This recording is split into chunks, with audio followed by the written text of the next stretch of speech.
종교마다는 여러분 특징이 있습니다. 예를 들면 이제 불교 같은 경우는 이제 그 가장 유명한 것이 108배가 있죠.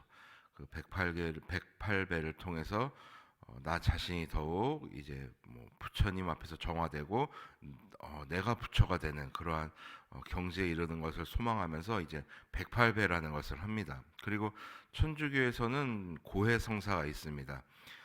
신부에게 자신의 죄를 털어놓으면서 조금이라도 뭐 회개로 나아가기 위한, 그리고 자신이 깨끗해지는 것으로 나아가기 위한 그러한 문화가 있습니다. 그런데 이 108배나 뭐 고해성사 같은 경우에는 여러분 특징이 있습니다. 바로 나 자신을 위해서 한다라는 것입니다. 나의 어떤 뭐 수련을 위해서, 어떤 나의 어떤 경지를 위해서 108배를 하고, 나의 어떤 깨끗함을 위해서. 물론 뭐 사람에게 죄를 고백한다고 해서 깨끗해지겠습니까마는, 자, 그렇게 함으로써 나 자신이 뭐 정화되고 또 깨끗해지는 경험, 그리고 더 나아가서 깨끗해진다는 믿음으로 이제 고해 성사를 하곤 합니다. 108배와 고해 성사는 철저히 나 중심입니다. 나를 위해서 하고 나의 어떠한 영혼을 뭐 깨끗하게 하기 위해서 그러한 것들을 하게 된다라는 것입니다. 그리고 우리 기독교만의 특징이라고 한다면 뭐 여러 가지가 여러분들 머릿속에 떠오르시겠죠. 뭐 기도가 있을 것이고 말씀도 있을 것이고 뭐 여러 가지가 있겠는데, 근데 제 개인적으로 제가 생각하는 우리 그 기독교의 가장 큰 무기이자 장점은 남을 세워준다라는 것입니다. 남을 세워주고 축복하는 것. 이것은 다른 어떤 종교에는 결코 있을 수 없는 그러한 문화이고 그러한 우리의 행실입니다. 우리 그리스도인들만이 가지고 있는 이 남을 세워주고 축복하는 것. 왜냐하면 그리스도께서 그러한 삶을 우리에게 보여주셨지요. 자신의 생명을 죽여가면서 당신의 백성을 살리신 예수 그리스도의 모습을 우리는 기억하고, 또 그 예수 그리스도의 그 가르침을 우리는 기억하기에 우리는 남을 세워주고 남을 축복할 수 있는 것입니다. 그런데 또 결과적으로 그러한 삶이 곧 나를 위한 삶이 되기도 합니다.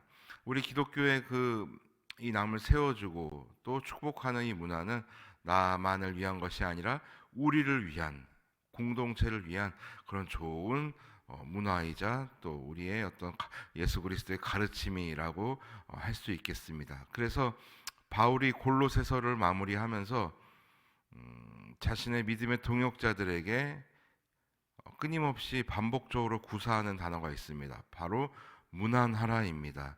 무난하다는 물론 그 사전적 의미로 그냥 안부를 여쭙다, 뭐 인사를 건네다, 그런 이야기가 있지만 더 깊이 원어적으로 살펴보면 남을 세우다, 남을 축복하다라는 그 의미가 담겨져 있다라고 합니다. 여러분 한번 생각해 보십시오. 사도 바울의 그 삶의 행적을 우리가 생각해 볼 때, 바울이 어떤 자신의 입신양명을 위해서 그렇게 뭐 교회를 세우고 복음을 전하고 다녔습니까? 결코 그렇지 않죠. 자신의 이 생명, 목숨 하나 바쳐서 자신의 생명 하나님께 드려서 하나님의 나라가 더욱더 확장되고 더 많은 사람들이 복음으로 인하여 그리스도로 인하여 세워질 수 있도록 자신의 삶을 드리고 그러한 삶을 치열하게 살아갔지요.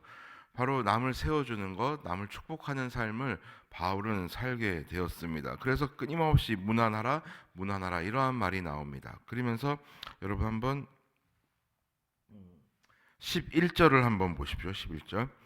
유스도라 하는 예수도 너희에게 무난하느니라. 그들은 헬라파이나 이들만은 하나님의 나라를 위하여 함께 역사하는 자들이니 이러한 사람들이 나의 위로가 되었느니라.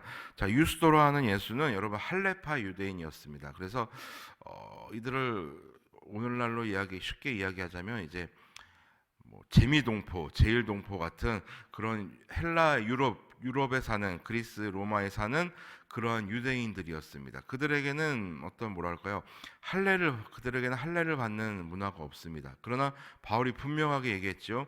그리스도에게 묶인 자들이라면 할례파나 비할례파나 유대인이나 비유대인이나 그리스도로 묶인 자들은, 그리스도께 속한 자들은 모두가 우리 백성이요 또 천국 시민이라고 분명히 바울은 이야기하고 있습니다. 자, 그러한 비할레파, 그런 할레파 유대인들이 여러분들을 위해서 열심히 하나님 나라를 위해서 노력하고 그러한 삶을 살았습니다.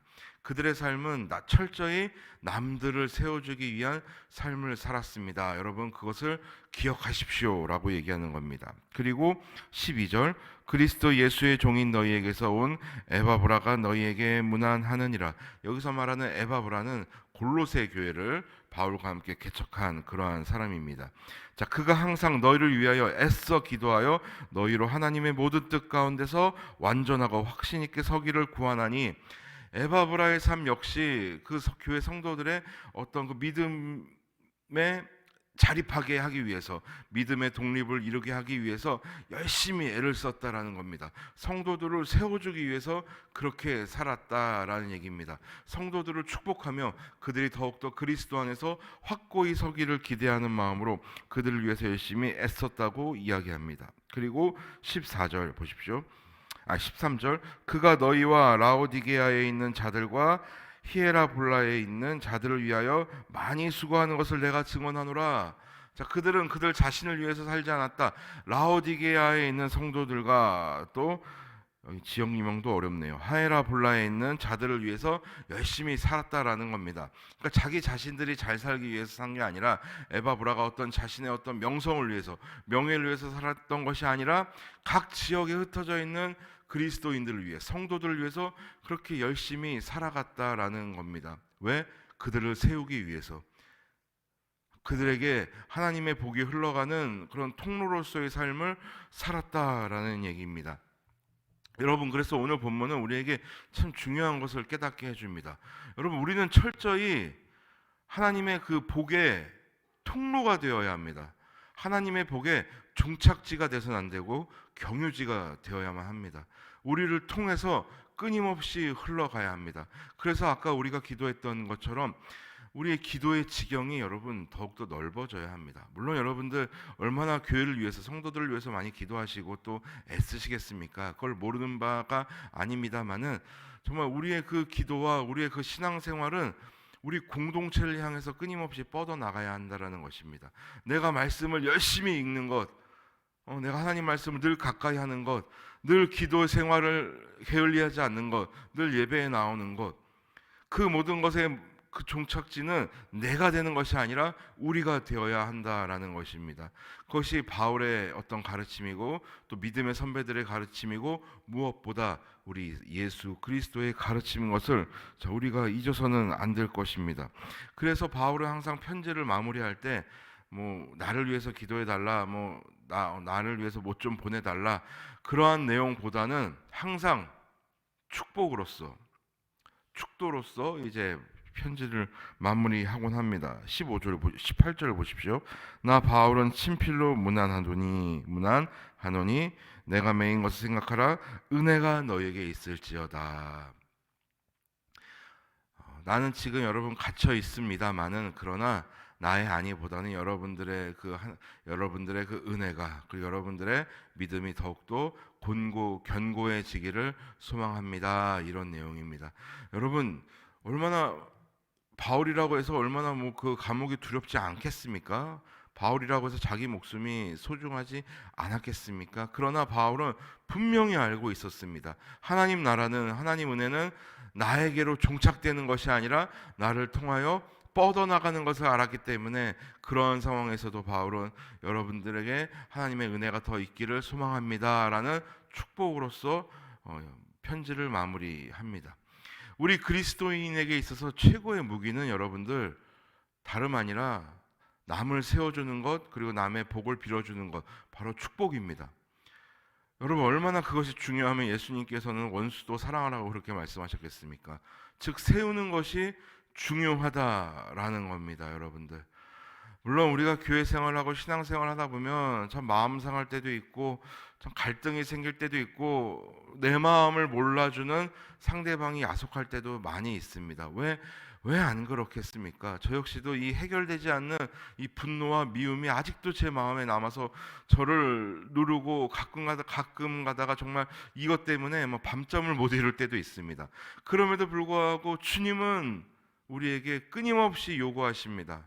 남을 세우라. 남을 세우라. 남을 축복하라.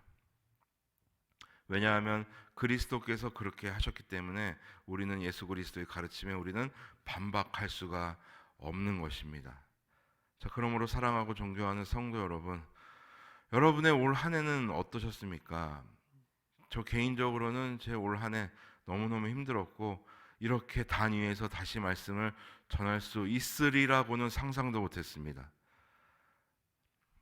이러한 기회가 다시 저에게 올 것이라고는 꿈에도 몰랐습니다. 물론 마음으로 간절히 바랬지만 환경들이 또 상황들이 결코 그것이 가능하지 않았던 저의 올 한 해였습니다. 그러나 문제보다도 더 크신 하나님, 환경 너머에서 모든 것의 역사를 주관하시는 하나님께서 단 몇 주 만에 저의 삶을 바꿔 놓아 주셨습니다. 그리고 저의 삶을 바꿔 놓아 주신 이유는 다시 내가 목사로서 뭐 명예를 얻고 승승장구하고 뭐 잘 먹고 잘 살고 그런 거라고는 절대 생각하지 않습니다.